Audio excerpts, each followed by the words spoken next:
జగన్మోహన్ రెడ్డి గారు స్వయంగా ఎంఓయూలో సంతకం పెట్టారు. తన చెల్లెలికి అంటే నా బిడ్డలకి ఈ ఆస్తులు అన్నట్లుగా సంతకం పెట్టారు. ఇంతవరకు కూడా ఒక్క ఆస్తి కూడా నా చేతుల్లో పెట్టలేదు. సరస్వతి సిమెంట్కు సంబంధించి ఎంఓయూలో అది నా భాగానికి వచ్చింది కాబట్టి దాన్ని జగన్మోహన్ రెడ్డి గారు గిఫ్ట్ డీడ్ చేశాడు విజయమ్మ గారికి, నాకు కాదు. గిఫ్ట్ ఇచ్చేశాక షేర్స్ని ఇప్పుడు జగన్మోహన్ రెడ్డి గారు తల్లి మీదనే కేసు వేసి ఇచ్చిన షేర్లని నాకు మళ్ళీ వెనక్కి కావాలి అని అడుగుతున్నారు. ఇది జగన్మోహన్ రెడ్డి గారు ఆయన తల్లికి చేస్తున్న మోసం. జగన్మోహన్ రెడ్డి గారు నన్ను ఎఫెక్ట్ చేసే స్థాయి దాటిపోయారు. Jagan Reddy does not affect me anymore. నాకు ఆస్తులు ఇస్తాడా ఇవ్వడా అన్నది ఐ డోంట్ కేర్. కాకపోతే జగన్మోహన్ రెడ్డి గారు తల్లి మీద కేసు వేసిన వాడిగా మిగిలిపోతాడు.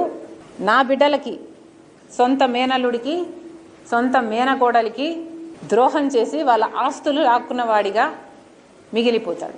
సొంత మేనల్లుడు మేనగోడల ఆస్తి కాజేయటానికి సుబ్బారెడ్డి లాంటి వాళ్ళ చేత ఎన్నైనా అబద్ధాలు చెప్పిస్తారు.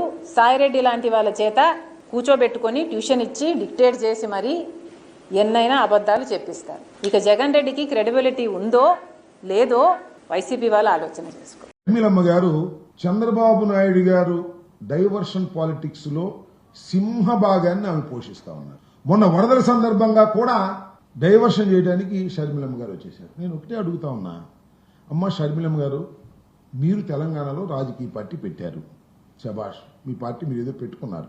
అసలు రాజకీయంగా మీరు జగన్మోహన్ రెడ్డి గారితో పోటీ పడవలసిన అవసరం లేదు. ఎందుకంటే డాక్టర్ వైఎస్ రాజశేఖర రెడ్డి గారి మరణం తరువాత చంద్రబాబు నాయుడు గారు కాంగ్రెస్ పార్టీ కలిసి దుర్మార్గమైనటువంటి కార్యక్రమాలు చేస్తే జగన్మోహన్ రెడ్డి గారు 16 మాసాలు జైల్లో ఉండవలసిన పరిస్థితి ఏర్పడింది. అలాంటి కాంగ్రెస్ పార్టీతో మీరు చేతులు గెలిపారు. అక్కడ పార్టీ పెట్టుకునేది పెట్టుకున్నారే అనుకున్నాం. మళ్ళా అక్కడ పార్టీ నుంచి మళ్ళా కాంగ్రెస్ పార్టీలో చేరి జగన్మోహన్ రెడ్డి గారి మీద యుద్ధం ప్రకటిస్తూ ఉన్నారు. మీకు అసలు ఆస్తుల తగాదా ఉందా, లేకపోతే రాజకీయ తగాదా ఉందా, లేక చంద్రబాబు నాయుడు గారికి సహాయం చేయాలనేటువంటి కార్యక్రమంలో మీరు నిమగ్నమై ఉన్నారా? నాకు అర్థం కావటంలా. చాలా దుర్మార్గం అని మనం చేస్తున్నాం. చంద్రబాబు నాయుడు గారి చేతిలో పప్పెట్ లాగా వ్యవహరించేటటువంటి కార్యక్రమం. ఎప్పుడు చంద్రబాబు నాయుడు గారు డైవర్షన్ చేయాలి పాలిటిక్స్ అనుకుంటే అప్పుడు మీరు రంగంలోకి వచ్చేసి మీ ఇష్టం వచ్చినట్టుగా మాట్లాడేటటువంటి కార్యక్రమాలు మీరు చేస్తున్నారు. లడ్డు వ్యవహారం సీరియస్ గా ఉండగానే శర్మలమ్మ గారు వచ్చి ఏదో 2 మాటలు మాట్లాడతారు.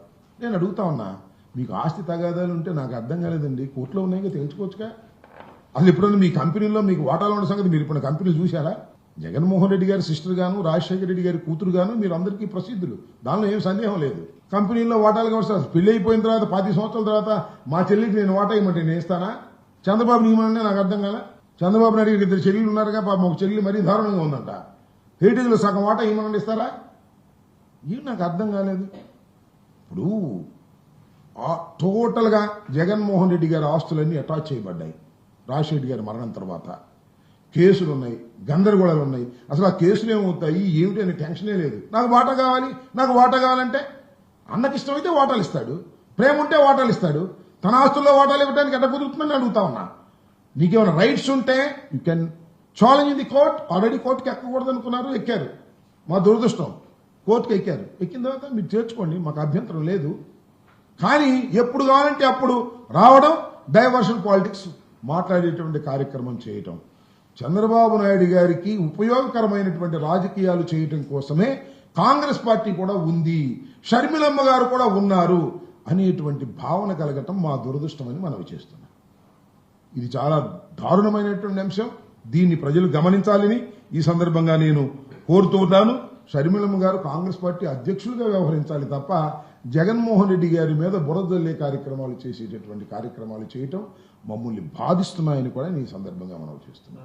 షర్మిల గారు మీరు చాలా రోజుల తర్వాత విజయవాడకు వచ్చి ప్రెస్ మీట్ పెట్టారు. నిజంగానే ఆ ప్రెస్ మీట్ లో మీరు అనేక విషయాలను, పాత విషయాలనే మరీ మాట్లాడే ప్రయత్నం చేశారు. అసలు ఎప్పుడైతే ఎన్డీఎఫ్ కూటమి అంటే బీజేపీ, జనసేన, తెలుగుదేశం పార్టీ కలిసి ఉన్న కూటమి ఆంధ్రప్రదేశ్ ప్రభుత్వానికి ఇబ్బంది వస్తుందో, లేక ప్రజల్లో వాళ్ళ యొక్క పరపతి తగ్గుతుందో అన్నప్పుడు మాత్రమే మీ ప్రెస్ మీట్లు పెడతారని ప్రజలు అనుకుంటుండేవాళ్ళు. కానీ నిన్న నాకు అట్లే అనిపించింది. ఎందుకంటే వక్త్ బిల్లుకి అసలుకి ముస్లిం మైనారిటీ సోదరులకు ఒక విధమైన అన్యాయం చేస్తూ, లేక వాళ్ళ యొక్క ఉనికినే ప్రశ్నించే విధంగా రాజ్యాంగానికి వ్యతిరేకంగా జరిగే ఒక ప్రక్రియలో తెలుగుదేశం పార్టీ జనసేన విధానాలను ఎండగట్టాల్సిన సమయంలో మీరు మరొక్కసారి ఒక టెక్నికల్గా మాట్లాడేట్లు నాకు అనిపించింది.